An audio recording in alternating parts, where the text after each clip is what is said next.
invite the Minister Lee Jong-ho for his opening speech. 외신 기자 여러분, Good 안녕하십니까? afternoon, distinguished members of the Foreign Press. 과학기술정보통신부 장관 I am 이종호입니다. Lee Jong-ho, Minister of 먼저 Science and 인사말을 ICT. 드리기 전에 Before I go 이번 into my 호우로 opening remarks, 피해를 입으신 I would 분들께 like to 깊은 extend 위로의 my 말씀을 condolences to 전해드립니다. all of those that have 새 suffered 정부 from the 출범 heavy 이후 storm and rain. 정부 부처가 주최하는 첫 번째 외신 기자 It is a 간담회에서 great pleasure 인사드리게 to meet you 돼서 at this very first 매우 policy 기쁘게 forum with 생각합니다. foreign media since the launch of the new 제가 외신 administration. 인터뷰를 해본 적은 I 있지만 have 이렇게 done interviews 전 with the 세계의 members of the 다양한 foreign press, 언론인들을 but this 한 자리에서 is 뵙는 my 건 very first 처음입니다. time to meet reporters and 오늘 correspondents from all around the 과학기술 world 디지탈 at one 정책에 venue. 관심을 가지고 많은 I would like to 기자분들이 extend my gratitude 참석해 to 주셔서 all of you for 감사드리며 taking time to 이 attend this 행사를 forum with keen 공동 interest on 주최하는 Korea's science, 외국 technology, 문화홍보원의 and digital policies. 박명순 And I'd like to 원장님께도 extend my 감사드립니다. gratitude to our co-host, 저는 COSIS, 지난주에 and 최초의 Director Park 한국형 Myung-sun 달 for her 궤도선 presence here 다누리 with us 발사를 today. 위해 Thank you very 미국을 much. 다녀왔습니다. Last week I visited the United States 두 달 to 전에 attend the 한국형 발사체 누리호를 성공적으로 발사한 이후 이번에는 한국이 독자적으로 제작한 최초의 달 궤도선을 쏘아 올렸습니다. 일단 초기 교신과 첫 궤적 수정이 성공적으로 이루어져 매우 기쁘게 생각합니다. 4개월 뒤에 다누리가 달 궤도에 안착되는 순간까지 여러분들께서 관심을 가지고 지켜봐 주시기 부탁드리겠습니다. 우주는 더 이상 미지의 영역이 아닌 인류의 경제 영토입니다.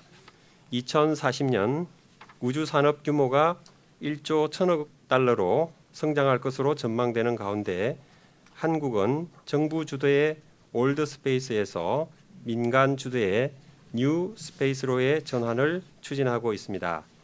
이처럼 한국 정부는 글로벌 기술 패권 경쟁 속에서 민간이 잠재력과 역량을 마음껏 발휘할 수 있도록 돕는 서포터이자 파트너로서 역할을 다하고자 합니다. 지난 15일 과학기술정보통신부는 새 정부에서 추진할 과학기술 디지털 분야의 5가지 핵심 과제를 대통령께 보고드렸습니다. 첫 번째로 국가 R&D 체계를 민간 주도의 변화에 유연한 시스템으로 혁신하겠습니다. 반도체, 인공지능, 양자 등 국가 생존을 좌우할 국가 전략 기술을 선정하고 민간 전문가가 직접 국가 전략 기술 프로젝트를 설계하도록 하겠습니다. 둘째, 10에서 20년 후까지 책임질 미래 기술을 선점하기 위해 민관이 공동으로 기술을 개발하고 정부에서 신기술을 위한 초기 시장을 창출하며 공공기술의 민간 이전을 적극 추진하겠습니다. 셋째, 인구 감소 시대에 질적으로 탁월한 인재를 키우기 위해 산학연 협력에 기반한 유연한 대학 학사 제도와 패스트 러닝 트랙, 실전형 교육 과정 등 차별화된 인재 양성 체계를 갖추겠습니다. 넷째, 국가사회 전반의 디지털 혁신을 가속화하겠습니다. 난제 해결 AI 프로젝트, 디지털 플랫폼 정부, 자율성이 높은 바우처 방식의 지원 등 경제, 산업, 사회 전 부분의 디지털 혁신을 이루겠습니다. 마지막으로 모두가 행복한 기술을 확산시키겠습니다. 통신비 부담 완화와 취약계층의 디지털 접근성 제고, 플랫폼 상생 생태계 조성 등 따뜻한 사회를 만들기 위한 노력을 강화해 나가겠습니다. 외신 기자 여러분, 잘 알고 계시겠지만 전 세계는 유례없는 어려움을 겪고 있습니다. 아직 끝나지 않은 팬데믹, 이상기후, 경제위기, 공급망 불안정 등 복합적인 위기에 놓여 있습니다. 이런 가운데 한국 정부는 혁신 기술이야말로 현재의 난국을 돌파하고 새로운 성장을 이끌어낼 수 있는 유일한 해법이라고 인식하고 있습니다. 하지만 과학과 기술 그리고 혁신은 어느 한 나라만의 노력으로는 달성하기 어렵습니다. 세계 10위권 경제 대국의 지위에 걸맞게 한국은 국제사회에 책임을 다하고 많은 나라들과 협력하여 전 세계가 지금의 위기를 극복하고 혁신을 이룰 수 있도록 주도적인 역할을 수행해 나가도록 하겠습니다. 오늘 이 자리를 통해 여러분들께서 한국의 과학기술과 디지털 정책을 보다 깊이 이해하는 계기가 되기를 기대합니다. 궁금한 점은 질문 주시면 성실하게 답변 드리도록 하겠습니다. 감사합니다. 네, 그러면 이어서 저희가 하고 있는 그 주요 정책에 대한 소개 발표가 있겠습니다. 국장님 세 분께서 발표를 간단히 해주시겠고요. 먼저는 국가 R&D 체계 개선에 대해서, 두 번째는 미래 기술 혁신에 대해서, 끝으로 디지털 정책 방향에 대해서 순차적으로 말씀을 드릴 겁니다. 먼저 첫 번째로 국가 R&D 체계 개선 주요 방향에 대해서 정희권 과학기술정책국장께서 발표해 주시겠습니다. 예, 안녕하십니까. 예, 과학기술정책국장 정희권입니다. 지금부터 과학기술정보통신부 과학기술혁신본부에서 추진하고 있는 국가 R&D 체계 개선 주요 방향에 대해서 발표를 드리겠습니다. 저희 혁신본부는 본부처 과학기술의 컨트롤 타워입니다. 그래서 하고 있는 업무가 과학기술 정책의 기획, 그리고 국가연구개발 투자의 조정, 그리고 국가연구개발 프로그램의 제도의 개선 및 평가 등 국가 R&D 생태계 전반에 관련된 업무를 맡고 있습니다. 네, 다음 페이지입니다. 예, 한국의 과학기술 역사를 보시면 타 선진국보다 늦게 1960년대에 본격적으로 시작을 했습니다. 하지만 그 당시에 과학이 과학 입국의 정신을 바탕으로 해서 정부와 민간이 힘을 모아서 1980년도에 D램 메모리 반도체를 개발하고요. 1990년대 아까 장관님께도 말씀하셨지만 시작이 된 우리별 인공위성의 발사 등 과학기술 성과들이 이루어졌습니다. 이러한 과학기술의 발전을 통해서 한국은 1960년에 1인당 GDP가 79달러에 불과했던 나라에서 현재는 3만 불 이상의 과학기술 입국의 나라로 성장시킨 주요 원동력이라고 할 것입니다. 다음 페이지입니다. 현재의 상황을 진단해 보면 GDP 대비 R&D 투자 비중은 4.81%로서 현재 세계 2위의 수준이고 연구원 수도 세계 5위 수준으로 굉장히 혁신을 위한 그런 기반들은 충분히 마련했습니다. 그리고 IMD라든지 국제적인 평가에 있어서도 한국의 과학기술 역량을 높게 평가하고 있습니다. 하지만 그동안 이제 저희가 이런 양적인 성장에 주력해 왔지만 앞으로는 질적인 성과를 높이기 위한 노력을 해야 되는 그런 시점이기도 합니다. 그리고 현재 디지털 전환이라든지 녹색 전환, 그리고 각국 간 기술 경쟁과 같은 여러 가지 대전환의 시대에 있기 때문에 현재 기존의 저희의 과학기술 정책이 기술 위주의 전략이었으면 세계적이라든지 국가적인 문제를 해결하는 그런 데는 좀 한계가 있다는 그런 한계점도 지적되어 있습니다. 다음 페이지입니다. 새 정부의 과학기술 정책 방향에 대해서 말씀드리면 이러한 배경하에서 자율과 총의로 만드는 담대한 미래를 국정 목표로 하고 있고 현재 과학기술 관련해서는 국가 혁신을 위한 과학기술 시스템 재설계가 국정과제로 추진되고 있습니다. 현대 R&D 체계 개선을 위한 주요 방향성은 다음과 같습니다. 기존에는 기술 개발 확보 중심에서 중점을 두었다면 이제는 R&D의 국가 혁신 체계가 국가가 당면한 문제를 해결할 수 있는 임무지향의 중심으로 전환을 하고자 하는 노력을 하고 있습니다. 두 번째로는 민간이 주도하고 정부가 지원하는 방식의 R&D 시스템이 마련이 필요합니다. 세 번째는 선택과 집중을 통한 국가 R&D의 전략성도 강화하는 그런 방향으로 가고 있습니다.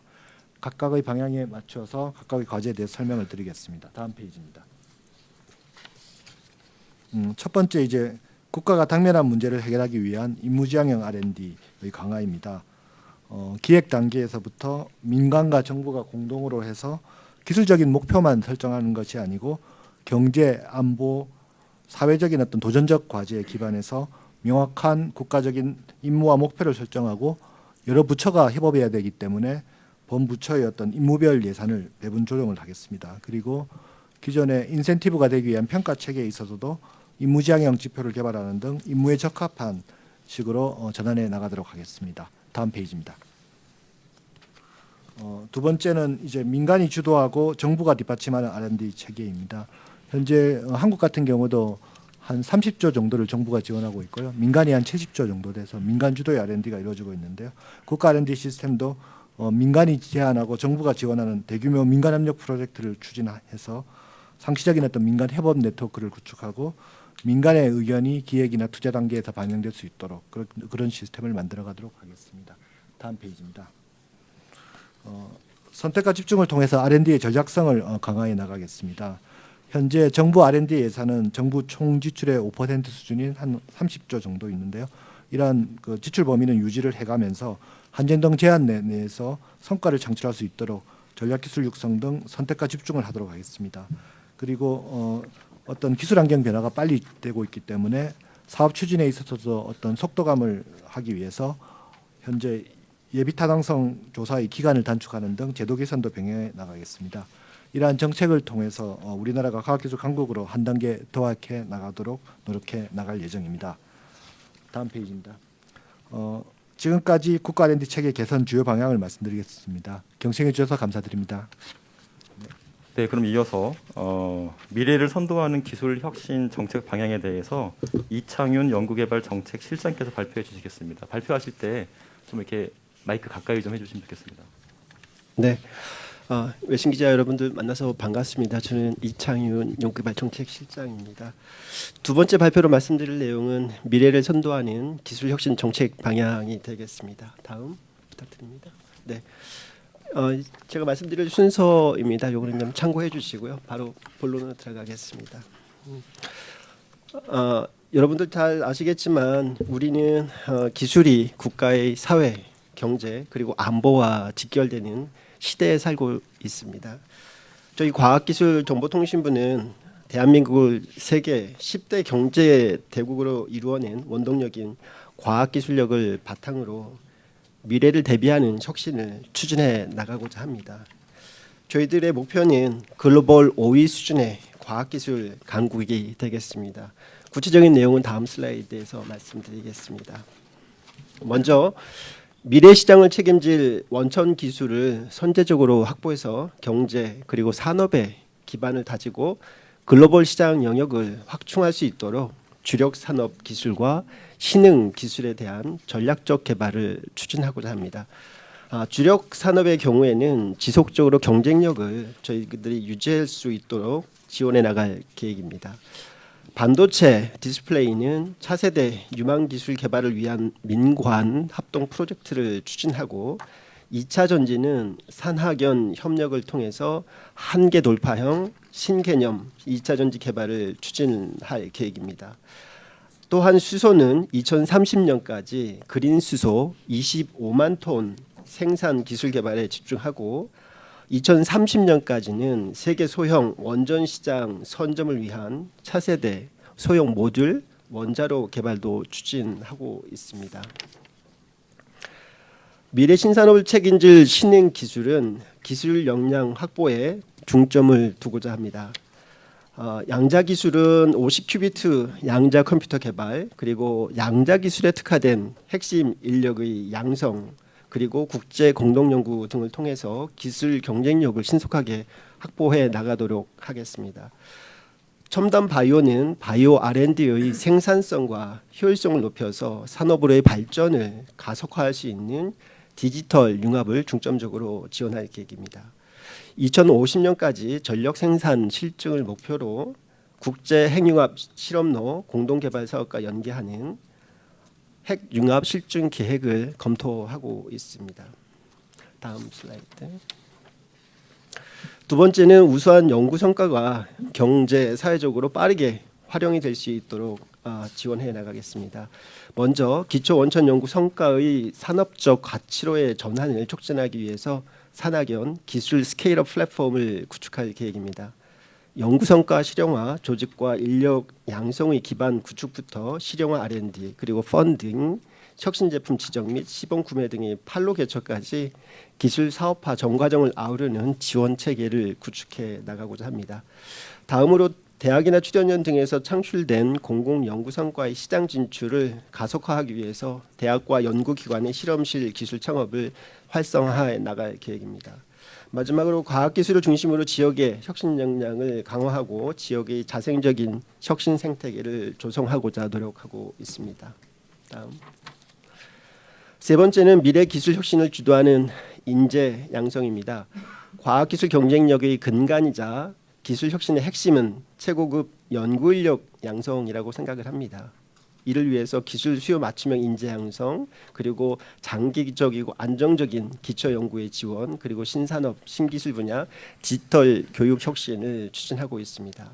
먼저 국내적으로 수요가 큰 전략기술 분야 핵심 인재를 우선적으로 양성할 수 있도록 우선 지원하고자 합니다. 두 번째로는 기초 연구를 통해서 연구자 양성 체계를 강화하겠습니다. 이와 병행해서 미래 신산업, 신기술 분야의 디지털 혁신 인재 양성에도 힘을 쏟도록 하겠습니다. 다음 슬라이드입니다. 마지막으로 우주 강국 도약에 대하여 말씀드리겠습니다. 최근 이슈가 되고 있는 스페이스X나 스타링크의 사례에서 보시듯이 우주 분야가 미래의 먹거리 산업으로 부상되는 우주 경제 시대가 도래하고 있습니다. 과학기술정보통신부는 우주경제 시대 본격화에 대응해서 독자적인 우주개발 역량과 우주산업 생태계를 갖춘 글로벌 우주 강국으로 도약해야 할 시기라고 판단하고 있습니다. 이를 위해서 크게 세 가지 방향의 우주 정책을 추진할 계획입니다. 첫 번째는 한국의 독자 발사체와 위성 항법 시스템을 개발하는 등 독자적인 우주개발 역량을 강화해 나갈 계획입니다. 지난 6월 21일 누리호 2차 발사 성공을 바탕으로 한국형 발사체를 반복 발사를 해서 신뢰도를 더욱더 향상시키고 우주 탐사, 대형 위성의 발사를 위한 차세대 발사체 개발 사업도 저희들이 바로 추진할 계획입니다. 다음으로는 뉴스페이스 시대를 맞이해서 공공 중심으로 축적된 기술력을 민간 기업으로 이전해서 우주 산업 클러스터를 조성하는 등 민간의 우주 산업을 활성화해 나가도록 하겠습니다. 기존의 인프라 중심의 우주 산업 클러스터를 조성해서 국가 우주 자산 활용을 극대화하고 산업 단지 조성, 연구 개발 등 지원을 통해서 산업체가 유치되고 혁신 역량을 강화해 나갈 수 있도록 조성해 나가도록 할 예정입니다. 마지막으로 국제 우주 탐사 프로그램 등 국제적인 우주 개발 활동에 기여하는 우주 국제 협력을 강화해서 국내의 우주 개발 거버넌스도 병행해서 강화해 나가도록 할 계획입니다. 네, 이상 간단하게 발표를 마치겠습니다. 감사합니다. 네, 그럼 마지막으로 대한민국 디지털 정책 방향에 대해서 엄열 인공지능 기반 정책관께서 발표하시겠습니다. 네, 안녕하십니까. 과학기술정보통신부 인공지능 기반 정책관 엄열입니다. 과개정통부가 추진하고 있는 디지털 정책에 대해서 말씀드리도록 하겠습니다. 다음 페이지입니다.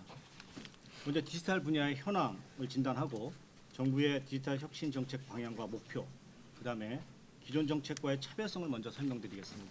그다음에 과기정통부가 추진하고 있는 4개 주요 정책 방향을 말씀드리도록 하겠습니다. 다음 페이지입니다. 먼저 한국의 디지털 분야 현황을 간략하게 말씀드리겠습니다. 한국은 지난 몇 년간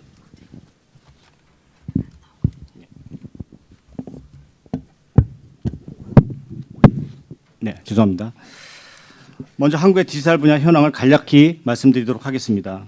한국은 지난 몇 년간 매우 빠른 속도로 디지털 분야의 핵심 역량을 강화해 오고 있습니다만 아직 글로벌 수준에는 도달하지 못한 측면이 있다고 생각합니다. 아울러 디지털 신산업의 성장을 뒷받침하기 위해서 지속적인 규제 개선이 필요한 상황입니다. 예. 전 세계 최초로 5G 상용화를 이룩한 네트워크 부분이 한국의 강점이긴 하지만 6G라든지 양자 등 차세대 네트워크를 포함한 디지털 인프라는 또 다른 도전의 영역이기도 합니다. 또한 산업별로 그리고 지역별로 디지털 불균형을 완화하는 것도 필요합니다. 다음 페이지입니다. 이어 정부의 디지털 정책 방향과 목표를 크게 나누면 두 가지로 나눌 수 있겠습니다. 첫째, 디지털 핵심 역량과 인프라를 세계 최고 수준으로 한 단계 더 높이고, 둘째, 경제, 산업, 사회 전반을 디지털에 적합한 구조로 전환하는 전면적인 디지털 전환을 일으켜 나갔는데 초점을 맞추고 있습니다. 다음 페이지입니다.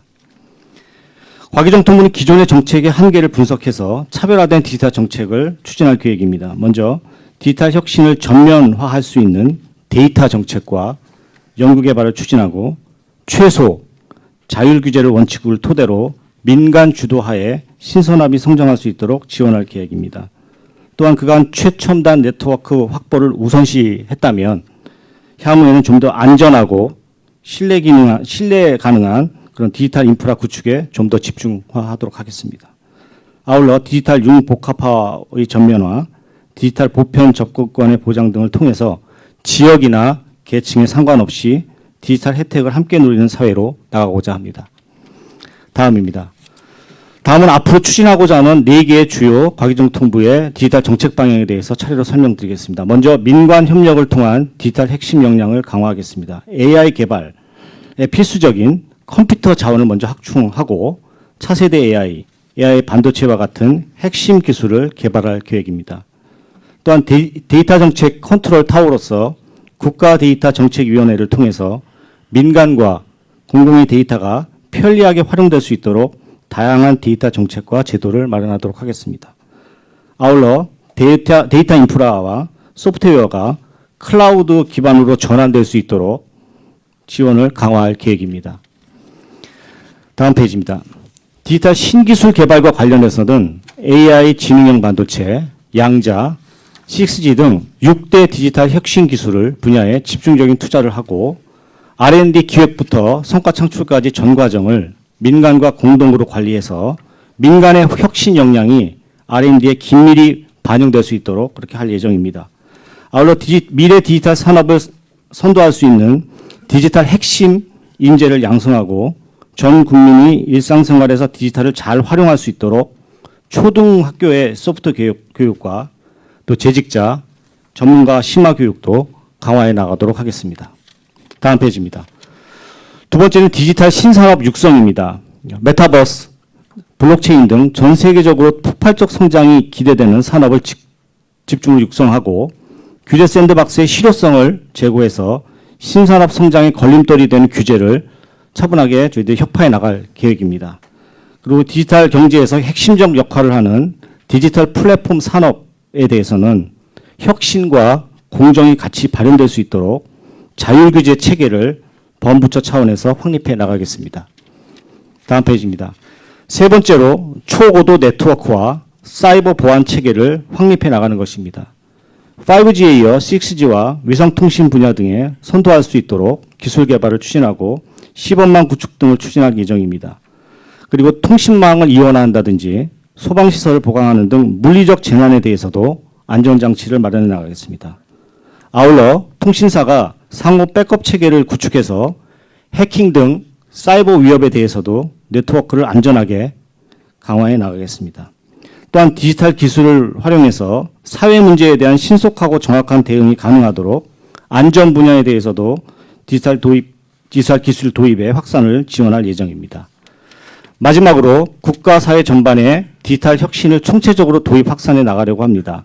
전 산업의 디지털 융합을 전면화하고 공공 서비스와 정부의 일하는 방식을 혁신하기 위해서 디지털 플랫폼 정부를 추진해 나갈 예정입니다. 또한 5개의 초광역 혁신 거점을 조성해서 지역에서도 디지털 혁신이 확산될 수 있도록 지원을 하겠습니다. 그리고 지역, 계층에 관계없이 디지털 혜택을 향유하고 도움이 필요할 때는 누구나 이용할 수 있도록 디지털 배움터 그리고 문제해결센터를 전국적으로 운영할 계획입니다. 지금까지 과기정통부가 추진 중인 디지털 정책에 대해서 간단히 설명을 드렸습니다. 네, 감사합니다. 네, 고맙습니다. 그럼 이어서 기자님들의 질의와 답변을 갖는 시간을 진행하겠습니다. 질문 있으신 기자님들께서는 손을 들어주시고 언론사 명과 성명을 밝히신 후에 질문을 해주시면 감사하겠습니다. 네, 질문 있으신 분 손 들어주십시오. 저쪽에 박시수 기자님. 예, 안녕하십니까. 저는 미국 우주 전문 매체 스페이스 뉴스의 박시수 기자라고 합니다. 그 우주 관련해서 좀 몇 개 질문을 좀 드리겠습니다. 우리나라는 지금 미국과 결국 협력을 해서 우주 개발을 하려는 그런 의지가 굉장히 강합니다. 그건 대통령 정책에서도 나와 있고요. 그리고 특히 아르테미스 프로그램의 참여 확대를 지금 추진하고 있는 걸로 제가 알고 있는데요. 그런데 다누리 사실 이제 제가 이제 아는 바로는 다누리 이후에는 아르테미스와의 어떤 협력할 수 있는 프로젝트가 현재 없는 걸로 제가 지금 알고 있습니다. 예산을 봐도 올해 예산에 이거 외에 어떤 다른 예산이 잡혀 있는 걸로 아닌 걸로 제가 알고 있고, 그래서 다누리 이후에 어떤 미국과의 협력을 위해서 어떤 프로젝트를 현재 지금 준비하고 계신지, 그리고 관련돼서 뭐 내년 예산에 어떤 것이 지금 반영되기를 준비하고 있는지, 그게 좀 1번 첫 번째로 궁금하고요. 그리고 장관께서 최근에 이제 미국 방문하셨을 때 그 미국 측과 국제무기 거래 규정 아이타 쪽의 예외 규정을 이제 요청을 하신 걸로 알고 있는데요. 그에 대한 미국의 반응이 어땠는지 말씀해 주시면 감사하겠습니다. 그리고 마지막으로 차세대 중형 2호랑 아리랑 6호가 지금 러시아 제재 때문에 일단 발사가 안 되고 있고 사실상 뭐 안 되는 걸로 가는 분위기인데요. 그 외에 대체 발사체로 지금 어느 나라의 어떤 뭐 발사체라든지 기업과 컨택을 하고 계신지 그거에 대해서 말씀해 주시면 감사하겠습니다. 예, 질문을 그 세 개를 주셨는데요. 그러니까 뭐 8월 5일 날 이제 우리가 다누리를 이제 성공적으로 이제 쏘아 올렸고, 앞으로 이제 다누리가 안전하게 달 궤도선에 진입하게 되면 그 이후에 달의 어떤 여러 가지 이제 뭐 촬영을 하고 그 결과를 통해서 분석하는 과정에서 미국 측과 이렇게 좀 한층 협력을 강화해 나갈 예정입니다. 그리고 어쨌든 이제 그 미국에 가서 나사에서 또 국가우주위 면담에서도 그 아르테미스 참여 확대에 대해서 논의했고, 앞으로 실무 차원에서 또 협력이 이어서 진행될 예정에 있습니다. 그리고 올해 또 그 올해 말에 제3차 한미 민간 우주 대화를 통해서 협력 방안에 대해서 저희가 이제 좀 더 구체적으로 논의를 하고, 그 결과에 따라서 뭔가 계획을 만들어서 예비 타당성 거쳐서 예산을 만들어서 예비 타당성 그를 통과를 하게 되면 내년 24년 후내년이 되겠죠. 그때부터 이제 연구를 착수할 수 있는데요. 그 예비 타당성 안에는 저희가 이제 2031년 그 달 착륙선에 대한 그런 그 내용도 포함할 것으로 생각이 됩니다. 그리고 두 번째 그 아이타 관련해서는 이번에 이제 미국 방문을 통해서 말씀을 드렸고, 그 부분에 대해서 이제 검토하시겠다라고 말씀을 하셨습니다. 이 부분도 향후에 지속적으로 논의를 해야 될 부분이고, 뭐 양국이 아마도 윈윈 형태로 될 수 있는 방안으로 논의가 되지 않을까 그렇게 생각을 합니다. 그리고 차세대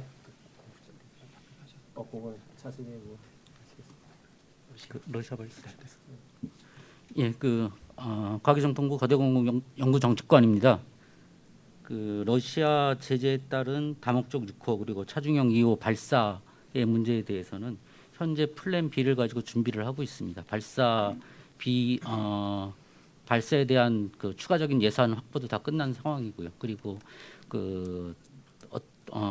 다른 업체와 협의도 어느 정도 진행은 돼가고 있는 상황입니다. 서로 알아보고 있는 상황이고요. 다만 구체적인 내용은 아직 러시아와의 이 발사 계약 자체가 파기된 상황은 아니기 때문에 나중에 그 배상의 문제, 기타 등등의 문제가 이제 엮여 있는 부분이 있습니다. 그래서 더 이상 자세한 내용을 말씀드리기는 어렵고요. 그 현재 그 플랜 B로서 준비는 하고 있고 어느 정도 진행은 되고 있다. 그렇게만 말씀드리겠습니다. 네, 이어서 질문 받겠습니다. 네, 질문 있으신 분들, 네, 저쪽에 아까 두 번째 그 대신에 그 질문 주실 때 다른 기자님들이 많기 때문에 질문 한 개씩만 해주시면 감사하겠습니다. 네, 말씀해 주시죠. Yeah, Minister Andrew Salmon from Asia Times. Reportedly, the US wants a response from Korea by the end of this month on joining the Fab 4 semiconductor alliance. I'm assuming that you will be one of the key decision makers in that decision. You know, where do you stand on this? Where is the national interest? What are the pros of joining? What are the cons of joining? Thank you. 예, 그냥 통역한 거죠. 예. 그 페포에 대해서 지금 이제 정부에서 경제, 안보, 외교 차원에서 신중하게 이제 검토하고 있는 것으로 알고 있고, 아마 이제 주간 부서가 산업부이고 그쪽에서 이제 위주로 하고 있습니다. 그래서 뭐 신중하게 검토하고 있다 정도로 제가 말씀을 드릴 수밖에 없는 상황인 것 같고요. 아무래도 이제 이 페포는 어떤 특정 국가를 배제하거나 그런 의도가 아닌 것으로 알고 있고, 그런 폐쇄적인 그런 기구도 아닌 그런 형태로 진행되는 것으로 이해를 하고 있습니다. 예, 충분히 뭐 아직 내용이 정리되지 않은 부분도 있고 하여 제가 말씀드리기는 조금 어려움이 있다, 이렇게 이해를 해주시면 좋을 것 같습니다. 네, 이어서 질문 받겠습니다. 네, 앞에 엄재현 기자님. 감사합니다. 예, 일본 상교타임즈 엄재환입니다. 장관님 오늘 이렇게 와주셔서 감사합니다. 조금 전에 질문한 앤드류가 질문한 거와 마찬가지인데요. 페포가 아니고 치포입니다. 그게 이제 사실은 그 미국과 중국의 반도체 패권 전쟁이라도 할 수 있는데요. 한편으로 우리나라가 지금 아까 그 이창용 실장님께서 반도체에 대한 어떤 기술 개발 이런 걸 말씀하셨는데, 우리나라가 지금 메모리 반도체가 아주 강합니다. 그래서 초격차 기술을 하기 위해서 지금 이제 가계부나 혹은 또 산하의 애틀이나 입니까 등등에서 초격차 반도체 기술을 개발하고 있는 것이 어떤 게 있는지 좀 부탁드리겠습니다.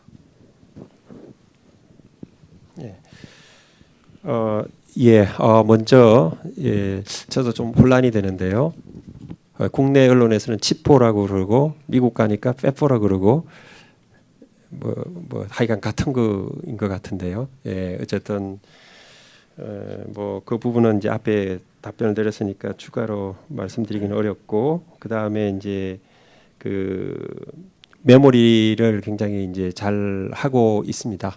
하고 있고, 그렇지만 이제 현 상태에서 잘 하고 있는 거고, 앞으로도 뭐랄까 미래의 어떤 신기술 개발을 위해서 회사 내부에서 뭐 이런 산학연 형태의 어떤 나름대로의 그 연구를 하고 있는 것으로 이해를 하고 있고요.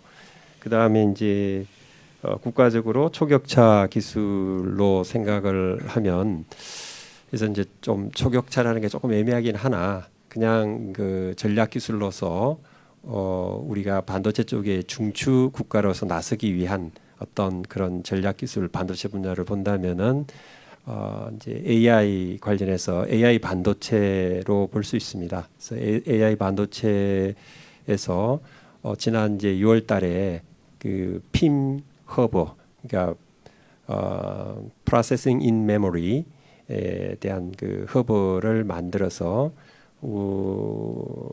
우리나라가 한국이 잘하고 있는 그런 그 메모리 DRAM 반도체, 또 이제 뭐 다른 비휘발성 반도체에 대해서도 연구를 할 수 있는 그런 과제를 시작을 했고, 그 과제를 통해서 뭔가 반도체 분야에 어떤 중추국가로 나설 수 있는 그런 기회가 되지 않을까 생각을 합니다. 네, 이어서 질문 받겠습니다. 네, 그러시면 맹주석 기자님 앞에 갖다 주시죠. 영국 스카이뉴스의 맹주석 기자입니다. 지금 그 저희가 7번째 그 달 탐사선 성공적으로 궤도에 들어간 걸로 알고 있는데요. 6번째 국가의 탐사선과 특화될 수 있는, 예를 들어서 반도체 뭐 세미컨덕터 부분에서 또는 그 IT 부분에서 한국이 세계 최고라고 그렇게들 알려져 있습니다. 그래서 이런 어떤 특화된 기술이 있어 갖고 6번째 국가들보다 좀 더 나은 어떤 펑션을 갖고 있는지 이번 다누리가 이거에 대해서 한 가지고, 그다음에 그 부품들이 주로 이제 해외에서 많이 그 저희가 갖고 들어와야 된다는 얘기가 있는데요. 가장 어려운 부품이 그 발사체에서 어느 건가요? 감사합니다. 예, 그 부분에 대해서는 이제 저 답변을 좀 나누어서 드릴 수 있도록 하고, 우선 제가 답변 드릴 수 있는 부분부터 드리도록 하겠습니다. 그러니까 7번째 달 탐사 아직은 이제 성공이 아니죠. 그러니까 달 궤도에 성공적으로 진입을 하면 이제 그렇게 부를 수 있는 게 맞습니다. 그다음에 그 6번째까지 했던 나라의 어떤 기술 대비해서 7번째 이제 저희가 우리나라가 되는 거고, 그때 그 부분에 대해서는 우리 권 국장님 답변 드리기로 하고요.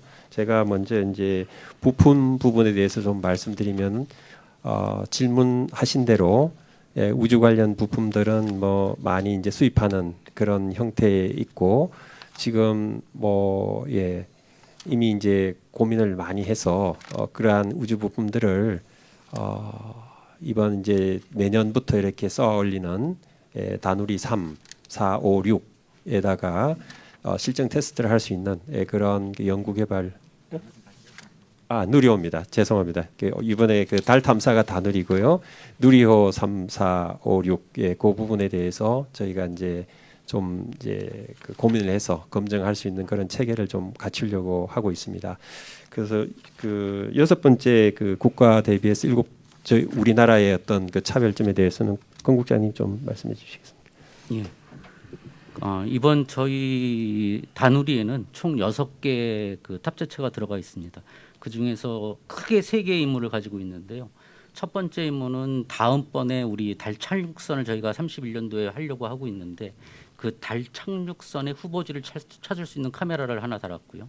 그 다음에 이번에 아르테미스 관련돼서 미국에서 이 극지방 쪽의 음영 지역에 미국의 달 착륙선을 착륙하기 위한 착륙 후보를 찾는 섀도우캠이라는 카메라가 달려 있습니다.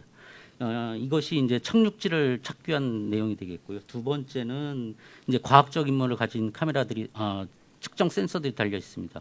대표적인 것이 이제 평광 카메라고요. 달에 대해서 이 평광 카메라 가지고 표면을 측정하는 것은 이번이 처음이기 때문에, 지난번에 그 해외 유수 사이언스였나요? 거기에서도 이제 얘기가 나왔을 정도로 상당히 그 관심들이 많이 가지고 있는 그러한 측정기가 되겠습니다. 그 외에도 자기장 검출기라든가 이런 것들을 가지고 있고요. 또 하나는 이제 우주 인터넷 검증을 위해서 우주에서 통신이 이제 자주 끊어지게 되는데, 끊어지는 경우에도 안정적으로 통신할 수 있는 방법을 검증하기 위한 기술이 들어가 있습니다. 그래서 이 세 가지가 큰 임무고, 좀 큰 임무라고 말씀드리겠습니다. 네, 이어서 질문 또 받겠습니다. 예, 저 제일 끝에 제가 조남을 모르겠습니다만, 손 드신. 네. 차골 잡지의 박경만입니다. 네. 아까 그 AI에 대해서 김재우 국장이신가요? 이렇게 말씀해 주시길래 생각이 나서 여쭤보겠습니다만, 아마 이 적절한 대답을 제가 기대할 수 있을지 모르겠습니다. 스탠포드 대학 지능정보 사회 진흥이라는 데 있지 않습니까? 거기서 최근에 나온 보고서를 보니까 그 스탠포드 대학에서 나온 그 AI 활동성 기준, 그리고 옥스퍼드 대학의 옥스퍼드 그 인사이츠, 거기서 나온 그 AI 정부 준비 수준, 이걸로 봤을 때 세계 상위 5대국 내지 상위 10대국을 이렇게 선정을 했더라고요. 근데 이 기관이 과기정통부하고 직접 정부와 상당히 어떤 연관이 있는 공공기관에서 나온 거기 때문에 제가 여쭤보는 겁니다만, 우리 저기 한국이 세계적인 어떤 디지털 강국 내지 특히 AI 분야에서도 많이들 정책적으로 노력을 하는 걸로 알고 듣고 있습니다만, 여기 보니까 미국, 영국, 독일, 캐나다, 미국, 영국, 독일, 캐나다하고 어디 한 나라가 어디더라? 하여튼 5대 강국하고 그 뒤에 중국, 호주, 핀란드, 네덜란드 뭐 이렇게 쭉 해서 10대 상위 10대국을 골랐더라고요. 근데 혹시 한국이 또 어디 명단에 있나 보니까 한국은 뭐 일본이 저 뒤에 좀 있고요. 그래서 좀 전에도 말씀하셨다시피 디지털 혁신 부분에서 상당히 AI에 대한 어떤 R&D라든지, 특히 제가 좀 의아했던 게 이 AI R&D라든지 인력 구조라든지 인력 규모, 민간 투자 규모, 저기 선정 기준이요. 그리고 AI 디지털 역량, 민간 공공 ICT 역량, 데이터 인프라 뭐 이런 것들을 기준으로 해서 한 30가지를 기준으로 해서 선정을 했는데, 글쎄요, 이게 과연 우리가 한 20위권에도 못 낄 정도로 뭐 그렇게 했더라고요. 그래서 이게 단순히 어떤 민간 기업이라든지 다른 데서, 다른 연구기관에서 만약에 이걸 보고서를 냈더라면 뭐 또 이럴 수도 있고 저럴 수도 있는 그런 해석이 가능하겠습니다만은, 이게 또 널리 알려진 지능정보 사회진흥회의라는 데서 이게 공식 보고서로 나왔길래 며칠 전에, 그래서 이게 뭐 어찌된 영문인지 좀 의아했습니다. 예. 그래서 여기에 대해서 뭐 어떻게 적절한 대답이 주어지실지 모르겠네요. 예, 뭐 저도 말씀하신 그 진흥원에서 니아라고 하는 진흥원에서 이제 뭐 발표한 것 같습니다만은, 저는 이제 아직 그거를 아직 보지 못해서 뭐라고 답변을 드리기가 좀 그러합니다만은, 어떤 그 선정 기준이 어떤 건지 좀 살펴봐야 될 것 같고요. 사실 인공지능이라고 그러면은 굉장히 이제 그 소프트웨어 기술, 소프트웨어에서 알고리즘 기술 이것만 가지고 한 건지, 아니면은 그 뒤에 그 인공지능을 잘 하기 위한 그 가속기, 계산을 빨리 하기 위한 가속기까지 포함해서 얘기한 건지, 그 다음에 소위 말해서 이제 저전력 인공지능이라고 하는 메모리를 기반으로 한 아까 제가 말씀드렸던 핌 있죠. 예, 그런 것까지 다 포함해서 한 건지, 어떻게 된 건지 그 부분부터 좀 명확하게 그 기준부터 파악을 해서 말씀드리는 게 맞는 것 같고요. 그래서 저희가 생각할 때는 그런 것들을 다 포함해서 국가의 AI 그 총체적인 역량이라고 보고 한다면, 아까 말씀하셨던 그런 나라들 쭉 있고 그 뭐 우리나라는 보이지가 않는다라고 하는데, 글쎄요, 그래도 상당히 앞에 있지 않을까 그렇게 생각을 하고 있습니다. 그래서 지금 아까도 말씀드렸지만은 우리나라가 그런 그 메모리 반도체를 잘하고 있기 때문에 그러한 부분에서 또 인공지능의 어떤 뭐랄까요, 중추국가로 나설 수 있는 그런 역량을 충분히 가지고 있고, 국가적인 과제도 상당한 규모로 진행을 하고 있는 상황이라서 그렇게 좀 약하게 보는 것은 저로서는 조금 아쉬운 부분이 있습니다. 예. 예. 예, 혹시 우리 국장님들 중에 잠깐 좀 말씀 주신 것 중에 지금 말씀 주신 AI 관련된 관련된 지표나 이런 부분들은 리아에서 다른 나라에서 발표한 여러 가지 연구소라든지 이런 데서 발표한 자료를 종합적으로 한 걸로 알고 있고요. 장관님 말씀 주신 기술적인 측면뿐만 아니라 뭐 AI에 관련된 논문의 어떤 발표 수라든지 그 나라의 어떤 AI 관련된 R&D 수준이라든지 또는 그 법 제도와 관련된 사항들이 완비 부분 이런 것도 종합적으로 판단해서 그 지표가 나온 것으로 알고 있습니다. 예. 그래서 좀 많이 인용되는 지표가 미국 수준을 100으로 봤을 때 저희 한국 수준이 한 87 정도로 되는 인용된 지수가 가장 많은 지수고요. 그 지수로 봤을 때는 연도별 기차로는 한 1.5년 정도 뒤진 것으로 파악되고 있는 수치들이 있습니다. 예, 그런 수치들이 이제 다양하게 있기 때문에 그런 부분에 대한 어떤 기준으로 그런 수치가 나왔는지는 정원님 말씀대로 저희들이 좀 더 살펴보아서 말씀드리도록 그렇게 하겠습니다. 예. 네, 이어서 질문 받겠습니다. 이번엔 여성 두 분이 손을 드셔가지고 이 앞에 먼저 이윤정 기자님, 네, 받겠습니다. 저 미국에 본사가 있는 에포크 타임스의 이윤정 기자입니다. 저는 두 가지 좀 질문 드리고 싶은데요. 지금 좀 전에 달 착륙선 말씀을 하셨는데 사실 미국이 우리나라 우주 개발에 지금 지지는 하지만 우주 발사체 개발에는 좀 반대하는 걸로 알고 있거든요. 대륙간 탄도 미사일로 전용 가능하다는 이유로.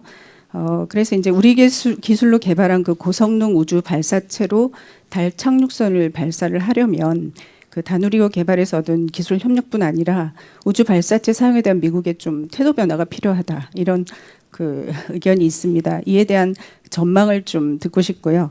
그다음에 하나는 1990년대 초에 우리나라는 우주 개발을 시작한 걸로 알고 있어서 선진국에 비해서 좀 후발주자라고 알고 있는데 이 30여 년 만에 그래도 누리호나 이 달 탐사까지 성과를 이루게 된 비결이 무엇이고, 또 우리가 내세울 만한 어떤 경쟁력 있는 우주 기술은 무엇인지 궁금합니다. 네. 말씀하신 대로 발사체 개발에 반대한다, 이게 군사 목적이나 이렇게 얘기할 수 있는데, 사실 저는 제가 이제 장관으로 부임해서 그런 발사체가 어떤 군사적 목적으로 사용될 수 있다라는 얘기를 한 번도 논의한 적이 없는, 완전히 이제 저희는 우주의 어떤 경제 또는 상업성, 어떤 이제 국민들의 편리, 이런 관점에서 주로 논의를 했습니다. 그 부분에서 저희 자신 있게 말씀드릴 수 있고요. 그 다음에 이제 후발주자가 맞죠. 그래서 후발주자였기 때문에 굉장히 발사체 개발하는 데 있어서 어려움이 있었습니다. 발사체 자체는 외국에서 기술을 주지 않으려고 하는 그런 기술 분야이죠. 그래서 굉장히 어려움이 있었는데, 그럼에도 불구하고 우리 항우연 또 기업체, 관련 기업체 분들이 정말 밤낮 없는 그런 연구를 하셨다고, 엄청 이제 힘드신 과정을 거쳐서 이렇게 오늘날 어떻게 보면은 성공에 이르지 않았느냐, 이렇게 이제 생각을 하고 있고요. 어떻게 보면은 이제 관련 우리 정부 부처, 그죠? 그 다음에 항우연, 그 다음에 또 관련된 여러 이제 연구기관, 관련 기업체, 이분들이 굉장히 이렇게 똘똘 뭉쳐서 잘 하신 걸로 이해를 하고 있고요. 거기에 덧붙여서 이제 중간에 이렇게 좀 지원에 여러 가지 우여곡절도 있었지만, 결과적으로는 또 국회에서도 잘 도와주시고, 가장 근본적으로는 이제 국민들이 잘 이해해 주시고 격려해 주셔서 그렇게 잘 된 게 아닌가 생각을 합니다. 네, 시간상 이제 한 2개 정도 질문 받으면 될 것 같은데요. 아까부터 손 드셨던 저 끝에 박경만 기자님 앞에 저 오른쪽에 계신 기자님 먼저 받겠습니다. 오케이. My name is Don Kirk. Mr. Minister, your remarks about Fab 4 or Chip 4 suggest that Korea really is reluctant to have anything to do with it. I wonder if that's because of sensitivities about China and Taiwan, particularly in view of the latest issues involving Taiwan and China, whether you just simply don't want to align yourself for that reason. Thank you. 그 부분은 굉장히 이제 질문하신 대로 빼포는 민감한 이슈가 맞습니다. 민감한 이슈가 맞고, 어쩌면 크게 문제 안 되는 거 있을 수 있는데, 그거를 또 굉장히 어렵게 이렇게 판단을 하실 수도 있습니다. 저도 이제 관여는 했지만, 그렇다고 해서 제가 주간 부처의 책임자는 아니기 때문에 그거에 대해서 모든 정보를 모아서 판단하는 그런 입장은 아니고요. 그래서 그런 점에 있어서 제가 말씀드릴 수 있는 부분은 좀 없고 그 뭐 제 속마음은 그렇습니다. 이게 뭐 어떤 나라를 피해를 주고 그런 부분은 아니고 어떤 뭐 그냥 서로 협력해서 미래 기술에 대해서 뭔가 좀 발전 지향적으로 가자 그런 얘기가 아닌가 그렇게 저는 생각을 합니다. 네, 이어서 또 질문 받겠습니다. 네, 저 이코노미스트 신영 기자님.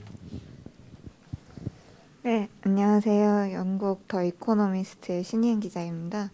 두 가지 질문 드리고 싶은데요. 그 반도체 인력 양성 계획을 발표하셨는데 그 사업의 예산이 거의 40% 삭감이 되었습니다. 그리고 또 반도체 전문 교수 부족에 대한 지적도 나왔는데요. 구체적으로 이러한 제한적인 상황에서 인력 양성은 어떻게 하실 건지 학과 정원수만 늘리는 것이 아니라 뭐 다른 대안이 있는지 여쭤보고 싶고요. 두 번째 질문은 현재 윤석열 정부에서 뭐 메타버스 특별법 제정 등 굉장히 메타버스에 관심이 많으신데 과기부도 마찬가지로 뭐 메타버스 신사업 선도 전략과 플랫폼 개별 과제 발표 등 뭐 여러 가지 하시고 있는데 혹시 현재 뭐 성과를 거두신 게 있는지 아니면 어떤 지금 상황에 있는지 말씀해 주시면 감사하겠고요. 그리고 엔데믹 이후에 메타버스에 대한 버블이 꺼질 거라는 우려도 굉장히 많은데 이에 대해서 어떻게 생각하시는지 답해 주시면 감사하겠습니다. 예. 그 인력 양성 관련해서 예산 뭐 줄여들었다는 거는 아마도 약간의 그 좀 뭐 이렇게 그 검토가 필요한 부분이 아닌가 생각이 되고요. 그게 이제 아마 뭐 정부에서는 충분히 그런 부분을 이제 인지를 하고 인력 양성을 위해서 최대한 이제 그런 그 지원을 하는 걸로 이렇게 이제 이해를 하고 있다고 보시면 될 것 같고요. 그 다음에 전문 교수가 부족하다라고 하는 말씀도 일리가 있는 이제 지적이시긴 합니다. 근데 이제 그 어떤 프로그램으로 가져가느냐에 따라서 조금 이제 그런 부분이 이제 보정이 좀 필요한데요. 예를 들어서 이제 학과를 만들어서 한다라고 치면 그 학과에 기본적으로 전문 그러니까 전임 교수를 확보를 해야 되는데 그런 부분이 좀 이제 할 수가 있죠. 지금 당장 이제 뭐 이렇게 많이 이제 확충을 해야 되는 부분이 있는데요. 그런 것보다는 또 뭐 교육부에서 이제 발표한 걸로 알고 있습니다만은 저희하고 이제 협력을 해서 했습니다. 계약 학과가 포함되어 있긴 한데 또 계약 정원제라는 것도 있고요. 그러니까 제도를 어떻게 운영하나에 따라서 그 필요한 교수 수를 이렇게 좀 뭐랄까 유연하게 활용할 수 있는 그런 그 제도가 있다 이렇게 보시면 되겠습니다. 뭐 예컨대 이론, 기초 이런 것들이 굉장히 중요하고 그러한 부분에 대해서는 교수를 채용을 하고 그 다음에 반도체 분야의 응용 부분, 뭐 반도체 공정, 집적회로 공정이라든지 회로 설계 이런 부분은 기업체에서 또 이렇게 그 정년하신 분이나 그만두신 분 중에서 유능하신 분들이 많이 있습니다. 예, 그런 분들을 또 활용을 해서 하면은 이런 인력 양성 부분에서는 어느 정도 이제 가능하다. 그렇게 저희는 판단을 하고 있습니다. 물론 뭐 이건 이제 과기정통부의 얘기이긴 하나 또 교육부에서도 또 뭔가 또 다른 그 생각들이 있을 것이고요. 예, 그 부분에 대해서는 제가 전체로 말씀드리기는 어렵고 과기정통부 관점은 그런 부분이 있다 이렇게 이해해 주시면 될 것 같습니다. 그리고 메타버스 관련해서 말씀을 하셨는데요. 메타버스는 이제 굉장히 이제 매년 그 성장률이 굉장히 높고 뭐 이런 그 분야로 이제 이해가 전체적으로 되고 있고요. 그래서 뭐 메타버스의 어떤 개발자, 창작자의 경제 활동이 이제 어떤 중심이 돼서 새로운 일자리나 경제적 가치를 창출하는 그런 신산업으로 이제 보고 민간 투자가 있을 것으로 생각이 되고요. 그런 것을 이제 끌어내기 위해서 일종의 이제 마중물 형태로 해서 정부가 이제 우선적으로 지금 투자를 하고 있습니다. 그러한 부분이고요. 어쨌든 이제 아까 그 엔데믹 이후에 메타버스가 없어질 수도 있다라고 하는데 뭐 그건 이제 좀 뭐 그런 의견을 충분히 제시할 수 있다고는 생각하지만 또 메타버스가 갖는 어떤 여러 가지 장점들이 있기 때문에 그러한 부분들이 물론 이제 가봐야 알겠지만은 그래도 산업적 가치가 충분히 있어서 그런 부분이 또 발전하진 않을까 이렇게 저희는 예, 바라보고 있습니다. 네, 끝으로 한 개만 저 받고 한 가지만 좀 보완해서 장관님 말씀하신 거 관련해서 그 반도체 인력 양성 예산의 40%가 삭감하셨다라고 말씀하셨는데 그건 조금 오해가 있으신 것 같습니다. 왜냐하면 그 40% 예산 삭감이라는 말은 산업부가 인력을 양성하기 위한 목적으로 추진하고 있었던 한 개 프로그램의 예비 타당성 조사를 실시하는 과정에서 일부 당위성이 부족한 부분의 예산이 재정 당국으로부터 좀 구조조정을 받은 그런 예산 삭감을 말씀을 하시는 거지 인력 양성 전체 예산이 제가 보기에는 줄어들지는 않은 것으로 알고 있습니다. 그러니까 이거는 산업부의 한 개 프로그램의 예산이 예산 수립 과정에서 당위성이 부족한 부분이 조정을 받은 걸로 이해를 하시면 좋을 것 같습니다. 네, 추가 설명 감사합니다.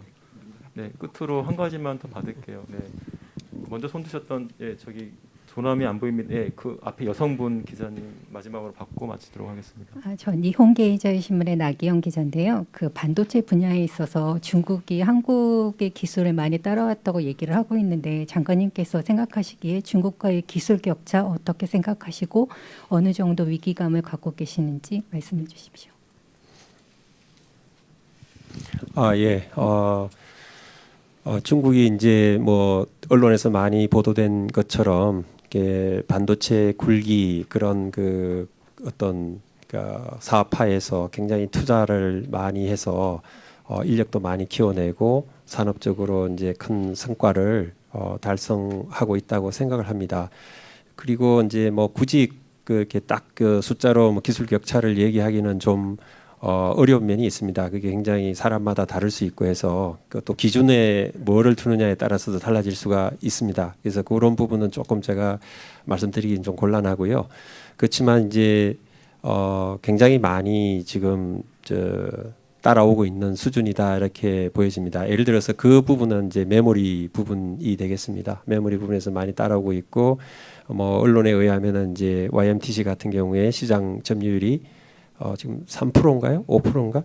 하여간 그 정도 수준이면은 이제 어떤 이제 유의미한 어떤 그런 이제 시장 점유율로 이렇게 가고 있지 않나 이렇게 생각을 하고 있고요. 물론 이제 앞으로 어떻게 사업을 이끌어 가느냐에 따라서 또 그 숫자가 충분히 바뀔 수는 있겠습니다.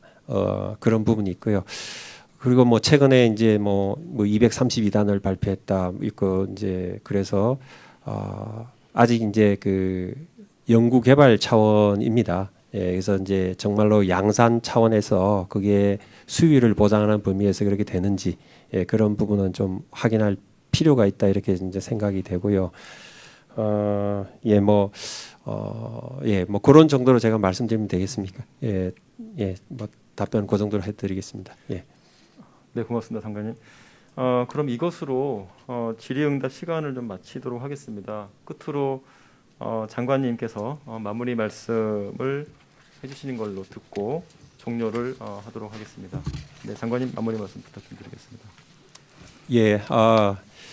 오늘 뭐 좋은 질문 감사드리고요. 기자 여러분들께서 한국의 과학기술과 디지털 정책에 대해서 뭐 이렇게 저희가 좀 자세히 그 소개해드리고 싶었지만 저도 좀 뭐 이렇게 좀 아쉬운 면이 좀 있습니다. 또 다음번 또 이런 간담회가 있으리라고 저도 기대를 하겠습니다. 어쨌든 저희 과기정통부 업무에 대해서 많이 관심을 가져주셔서 감사드리고요. 한국은 과학기술과 디지털 경쟁력에서 국제사회의 높은 평가를 받고 있습니다. 뭐 혁신지수와 5G 품질에서 세계 1위를 차지하고 있고 과학 인프라 국제 경쟁력에서도 세계 3위를 기록을 하고 있습니다. 이러한 성과를 발판 삼아서 팍스 테크니카와 디지털 경제 시대에도 한국 정부는 디지털 기술과 디지털 혁신의 중요성을 이해하고 정책적 지원을 아끼지 않을 것입니다. 여러분들께서도 저희의 성장을 지켜봐 주시고 응원해 주시기를 부탁드립니다. 이렇게 날씨가 더운 여름에도 불구하고 참석해 주신 여러분 모두에게 진심으로 감사의 말씀을 드립니다. 감사합니다. 네, 감사합니다. 이것으로 외신 기자 간담회를 모두 마치겠습니다. 고맙습니다.